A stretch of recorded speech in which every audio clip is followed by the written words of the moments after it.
Yang pertama, kita kenalan dulu yuk sejarah mengenai plastik. Nama plastik berasal dari bahasa Yunani yaitu plastikos atau artinya dapat dibentuk. Nah, di dalam penamaannya juga plastik ini diambil dari sifatnya yaitu plasticity yang juga berarti dapat dibentuk. Kalian tahu nggak sih kalau misalnya manusia yang pertama kali membuat plastik adalah Alexander Parker dari London tahun 1862. Nah, plastik sendiri termasuk ke dalam benda padat. Nah, di plastik terdapat beberapa sifat-sifat yang menguntungkan bagi manusia. Yang pertama yaitu kuat dan ringan. Dan yang kedua itu tidak mudah bereaksi terutama dari udara dan air. Nah, yang ketiga yaitu merupakan benda yang mudah dibentuk.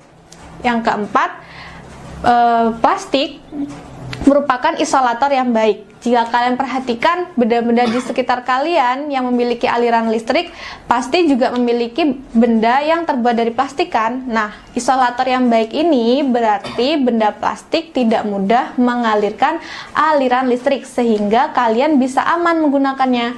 Nah, yang kelima yaitu plastik ini memiliki warna yang transparan dan jernih pada umumnya, namun juga bisa dapat diwarnai sesuai dengan kebutuhan dan kreativitas kalian. Nah, yang terakhir yaitu sifatnya yang harga relatif murah dibandingkan dengan benda-benda lain yang berasal dari bahan seperti besi dan baja atau yang lain sebagainya.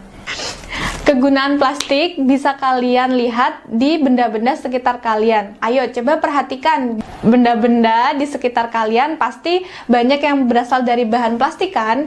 Nah, kalau kalian ke dapur, nah kalian pasti banyak menemukan ember, terus entong, atau garpu, sendok yang terbuat dari plastik. Nah, kegunaan plastik bisa dimanfaatkan sebagai bahan-bahan untuk membantu perabotan rumah tangga. Nah, yang selanjutnya, plastik juga bisa digunakan sebagai pelapis dari teflon yang anti lengket. Nah, selain itu juga plastik digunakan sebagai alat makan, alat minum, dan lain sebagainya. Banyak kan kegunaan plastik? Selain kegunaan dari plastik tadi, plastik juga menimbulkan masalah loh teman-teman. Kalian tahu nggak sih, sampah-sampah plastik seperti bungkus makanan, bungkus jajan kalian, atau bungkus-bungkus dari deterjen, sampo, dan lain sebagainya yang menumpuk di rumah kalian, jika tidak diolah dengan baik akan menimbulkan masalah lingkungan. Nah, masalah lingkungannya itu seperti pencemaran tanah, terus pencemaran air, dan lain sebagainya. Jadi, gimana sih caranya kita bisa menanggulangi masalah plastik ini? Nah, plastik bisa diolah dan dimanfaatkan kembali dengan proses 3R, yaitu reuse, reduce, dan recycle. Yang pertama ada reduce. Reduce artinya yaitu mengurangi. Bagaimana kita mengurangi penggunaan plastik? Nah, secara sederhana kita bisa melakukan pengurangan plastik dengan membawa tas sendiri atau tote bag sendiri ketika kita berbelanja.